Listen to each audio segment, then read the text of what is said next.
In this demo, I'm going to show you how you can embed a video that you've made or you have found off YouTube and actually bring it into what you're working with.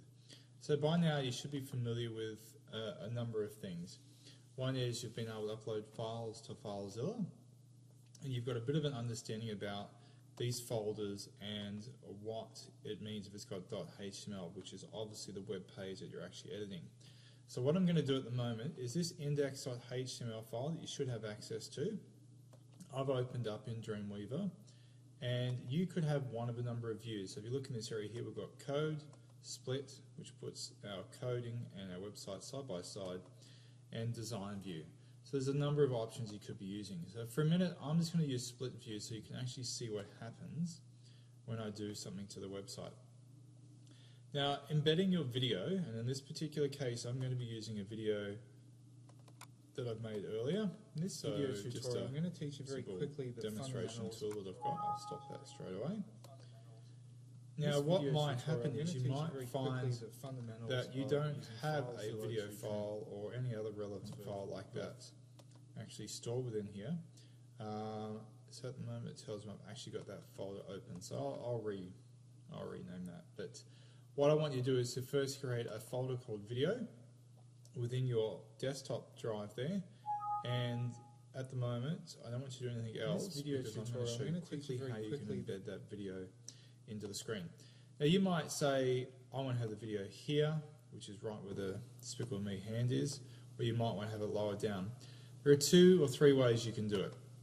The first way is you can just click anywhere on the screen, go to Insert, Media, and plugin. In this video tutorial, I'm going to find a video that you've either made yourself or you've downloaded or recorded for camera at school. Click on that.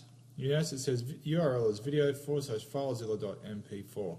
So that means that folder and file will need to transfer to a web server for that actually to work. If we go OK, it puts it there. Now what I want to point out is that the size of this video file is 32 by 32. That means it's 32 lines by 32 lines.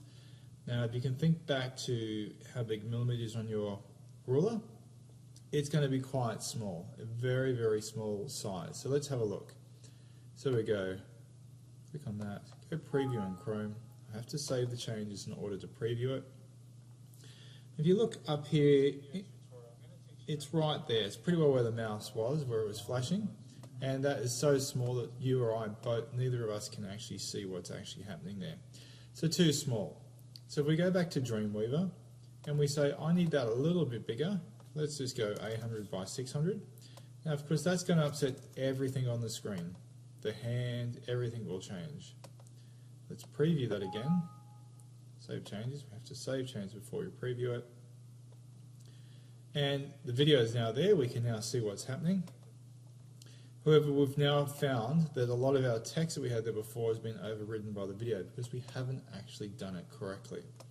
So what we're going to do is go back to our screen here, delete our video, which deletes our coding. And what I want to do is I want to make use of that div tag. So we've already got a div tag here on our screen, which has got some properties in it. Is if you haven't got the classic view open up here on the top right, go to classic, go to layout. We're looking for this symbol here that says draw AP division, so meaning a div tag, so it's divided up. We click on that and it allows us to freeze raw where we want that to go. So I'm just going to go right there like that. Now if we repeat that process, insert, media, plugin, click on our video that we've made, and it's still saying be careful that our size is 32 by 32, so we will need to actually change the size of that. So I could cheat and just drag on that little plugin and do it manually, so it fits perfectly. As you see, 694 by 285, or you could manually write the numbers in. So let's preview this and see what it looks like now.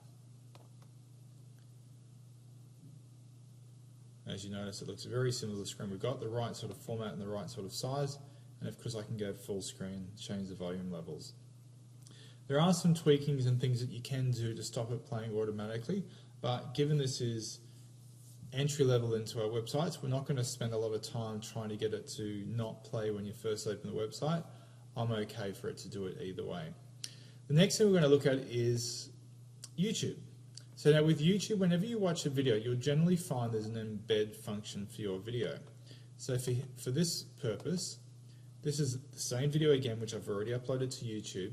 When I click on embed, it automatically gives me this coding here, which is iframe width. So 560 is the width in terms of lines, 315 is the height, and it specifies the link where the video is, and it says it allows the option to go full screen. So we're not going to change a lot of those options.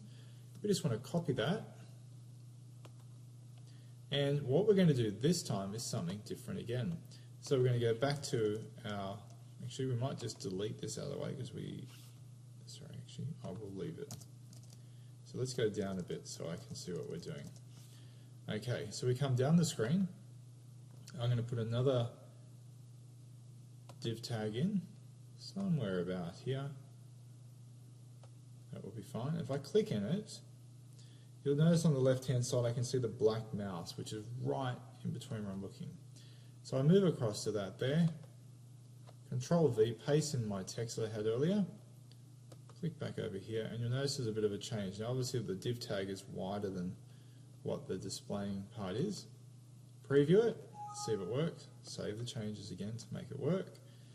And what we're going to have is two things. So first is this video is going to run automatically, but the YouTube video will not. It works slightly differently. So you do have the option of uploading your video to YouTube and embedding it into it, which is actually probably my recommended option if you've got music that you've made yourself or you've got a video to actually bring it up, because YouTube built in their own playing and editing function. So if I play that, that's going to work fine, and it gives you the captioning, and you can change a few settings and go full screen. So very, very simple introduction to putting your video in there. However, if you are going to use your video and actually put it in there where it actually uploads and transfers the file, what you need to do is to make sure that when you transfer everything you've done, if I click on here, so in our FileZilla, so from our early introduction, the video folder actually transfers across. So for example, I would need to make sure that transfers, and I'll just do the process here. Being a large file, it's going to take a little while, so it's 14.7 meg. And then I would also need to transfer the index file across. If I don't do that with those two changes, my video will not actually work on the website. So just remember that you need to keep everything in check and working through. Any other questions? Just see your teacher.